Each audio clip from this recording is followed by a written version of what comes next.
तो ये है second part India Pakistan relation का।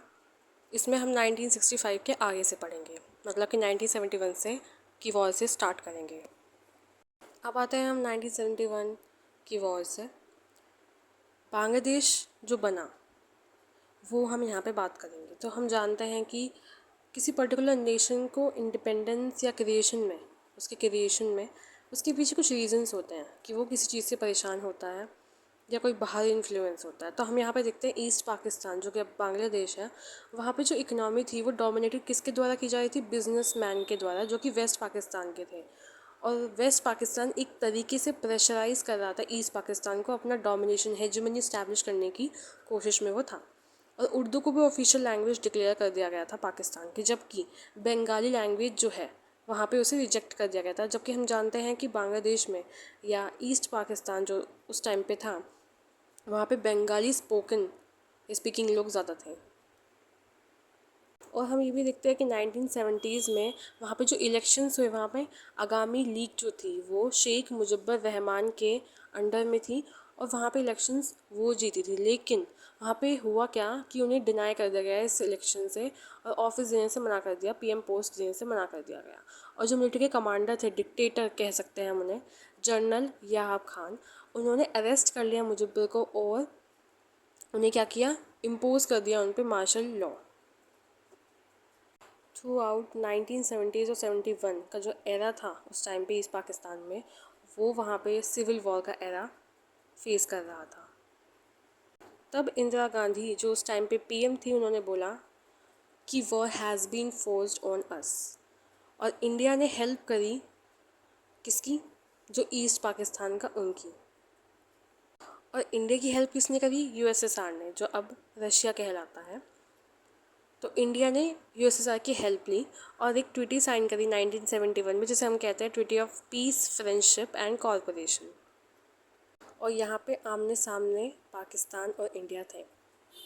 अब इसे ख़त्म करने के लिए 2 अगस्त 1972 में एक ट्रीटी साइन करी गई, शिमला एग्रीमेंट जिसे कहा गया। और ये पीएम इंदिरा गांधी और पाकिस्तान के जो मेन लीडर थे जुल्फ़िकार अली भुट्टो, उन दोनों के बीच में 1972 2 अगस्त में शिमला एग्रीमेंट हुआ, जिससे ये वॉर ख़त्म हुई। वॉर्स को याद करने का तरीका ये है कि सबसे पहले तो आप टाइमलाइन के हिसाब से चलें, पहली कौन सी वॉर हुई। अब आपने एक वॉर ली सबसे पहले, जैसे मैंने बताया अभी। फिर सबसे पहले हम लिखते हैं कि ऐसे क्या फैक्टर्स थे जिससे इन्फ्लुएंस होकर वॉर की सिचुएशन आई। फिर हम देखते हैं कि जब वॉर की सिचुएशन आई तो दोनों साइडों से कौन कौन सपोर्ट में था। फिर सपोर्ट में होने के बाद क्या सिचुएशन हुई। और फिर हम लास्ट में देखते हैं उस सिचुएशन को बंद या ख़त्म करने के लिए कौन सा ट्रीटी या एग्रीमेंट साइन हुआ और कौन मीडिएटर था। यहाँ पे ये बात भी आती है। तो ये एक तरीका होता है हर वॉर को एक तरीके से डिटेल में लिखने का, और जिससे आपको याद भी हो जाए और हमें पता भी चल जाए हमें पूरा आता है या नहीं। यहाँ पे मैं कुछ बातें ऐड करूँगी। जैसे 1971 के बाद हमने सबसे पहला न्यूक्लियर जो टेस्ट किया था वो 1974 में किया था। और उस टाइम पे हमारी प्राइम मिनिस्टर से हम जानते हैं इंदिरा गांधी थी। और ये जो टेस्ट था इससे बहुत ज़्यादा इन्फ्लुएंस पड़ा पॉलिटिक्स पे, इंडिया की भी एज़ वेल एज़ बाहर की भी, क्योंकि उस टाइम पे यूएस हेजेमनी थी। तो हमें अलाउड नहीं था कि हम टेस्ट कर सकें न्यूक्लियर। और वहाँ पे ये बात आती है। और फिर दूसरा न्यूक्लियर जो हमारा टेस्ट हुआ वो 1998 में, इससे कारगिल वॉर से 1 साल पहले हुआ, जिससे सिचुएशन ये बनी कि दोनों देशों के पास अब न्यूक्लियर टेस्ट होने के बाद न्यूक्लियर वेपन्स थे, जो इसे और भी ख़तरनाक बनाते हैं। प्लस एक बात और है कि 1999 में ही, कुछ कारगिल वॉर से कुछ महीनों पहले की बात है, लाहौर विज़िट के नाम से वाजपेयी जो उस टाइम पे हमारे पीएम थे, वो लाहौर विज़िट मतलब कि बस से पाकिस्तान गए थे, लाहौर गए थे पाकिस्तान के अंदर, और एक संदेश दिया था दुनिया को या दोनों देशों को कि फ्रेंडशिप हम इस्टेब्लिश कर सकते हैं। ये मैं इसलिए एडिशन में बता रही हूँ क्योंकि ये फैक्टर्स जो है इन्फ्लुएंस करते हैं कहीं ना कहीं। और ये देखा जाता है कि कारगिल वॉर से पहले ही जब ये फ्रेंडशिप वाली चीज़ें हुई तो उसके तुरंत बाद ही पाकिस्तान ने हमला कर दिया। तो कहीं ना कहीं ये बात देखी जा सकती है कि फ्रेंडशिप या फ्रेंड रिलेशन बनाने के लिए वो कभी भी राज़ी ही नहीं थे। अब यहाँ पे बात ये ही आ जाती है कि जब कारगिल वॉर हुआ उसके कुछ दिनों पहले ही ये चीज़ें हुई और एक तरीके से इसे बिल्कुल ही उलट फेर कर दिया गया और कह सकते हैं ट्रस्ट को तोड़ा गया। यहाँ पे ये बात आती है 1999 में विंटर्स में जो पाकिस्तान आर्मी थी उन्होंने ऑक्यूपाई कर लिया था बहुत सारा एरिया कारगिल वॉर जहाँ पे हुई, कारगिल रीजन ऑफ इंडिया का।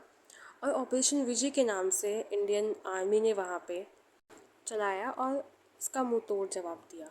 फाइटिंग बहुत ज़्यादा हुई और बहुत ज़्यादा ह्यूज अमाउंट में हम कह सकते हैं यहाँ पे ऐसी सिचुएशन पैदा हुई जहाँ पे हम कह सकते हैं। और 26 जुलाई 1999 में इसे कारगिल दिवस बनाया जाता है।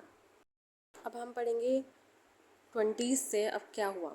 1999 तक हमने बात करी, अब उससे आगे और प्रेजेंट तक कैसे रिलेशन है इंडिया और पाकिस्तान के बीच में। हम देखते हैं कि 2001 में 1 अक्टूबर 2001 में और उससे पहले 13 दिसंबर 2001 पार्लियामेंट पे अटैक हुआ। उसके पीछे कहा जाता है कि पाकिस्तान टेररिस्ट का हाथ था 13 दिसंबर 2019 में। और फिर उसके बाद 1 अक्टूबर 2001 में अटैक कहाँ पे हुआ, जम्मू कश्मीर लेजिस्लेचर पे। तो यहाँ पे हम बात आ जाती है कि उसके तुरंत बाद ही फ्रेंड रिलेशंस क्रिएट करने की कोशिश करी, लेकिन फिर कारगिल वॉर हुआ। फिर उसके बाद दोबारा से 2001 में ये चीज़ें हुई और हमने ऑपरेशन परिक्रमा चलाया। आगरा समिट हुई 2001 में जहाँ पे पीएम वाजपेयी और जनरल मुशर्रफ जो थे इन दोनों के बीच में मीटिंग हुई, पर कोई पर्टिकुलर एग्रीमेंट साइन नहीं हो पाया। मतलब जो आगरा डिक्लेरेशन था वो साइन ही नहीं हो पाया। वहाँ पे उन्हें बहुत सारी चीज़ों पे डिस्कशन करा जो बहुत इंपॉर्टेंट है, इंक्लूडिंग कश्मीर और काफ़ी सारी चीज़ें थी, लेकिन कोई रिज़ल्ट नहीं निकला इसका। उसके बाद कंपोजिट डायलॉग हुआ न्यू दिल्ली में 2005 में, जहाँ पे सरकार जो है वो चेंज हो गई थी जैसे कि हमें जानते हैं, और वहाँ पे पीएम मनमोहन सिंह थे। फिर दोबारा से कोशिश हुई कि कुछ इसका सल्यूशन निकल के आए, कुछ एग्रीमेंट हो, कुछ ट्रीटी बने, लेकिन ऐसा हुआ नहीं। और फिर उसके कुछ सालों बाद जब हम देखते हैं 2008 में फिर के एक टेररिस्ट अटैक हुआ मुंबई में जो ताज पे हुआ था, जिसे हम 26/11 के नाम से जानते हैं। और जैसे कि हमें पता है वो बहुत ही बड़ा अटैक था। फिर आता है सर्जिकल स्ट्राइक जो कि 2016 में हुई और एक परफेक्ट एग्जाम्पल स्टैब्लिश होता है इससे कि हमारी जो डिप्लोमेटिक रिलेशन थे वहाँ पे चेंज आया। क्योंकि हम जानते हैं 2014 में सरकार चेंज हुई और अब भी वही सरकार है। और वहाँ पे 2016 में उन्होंने सर्जिकल स्ट्राइक करी जहाँ पे एक तरीका अलग से, मतलब कुछ अलग तरीका था। इसलिए हम कहते हैं क्रोसिव डिप्लोमेसी का एक परफेक्ट एग्जाम्पल था। लेटर ऑन हम देखते 2019 में 14 फरवरी में पुलवामा अटैक हुआ जहाँ पे पाकिस्तान इन्वॉल्व था। और फिर हम देखते हैं 370 आर्टिकल का रिमूवल, जिससे जो स्पेशल स्टेटस था जम्मू कश्मीर को जो मिला था वो ख़त्म हो गया, कैंसिल हो गया। और फिर उसके बाद अब हम देखते हैं कि हमारे जो रिलेशन है पाकिस्तान के साथ वो इतने बेहतर नहीं हैं।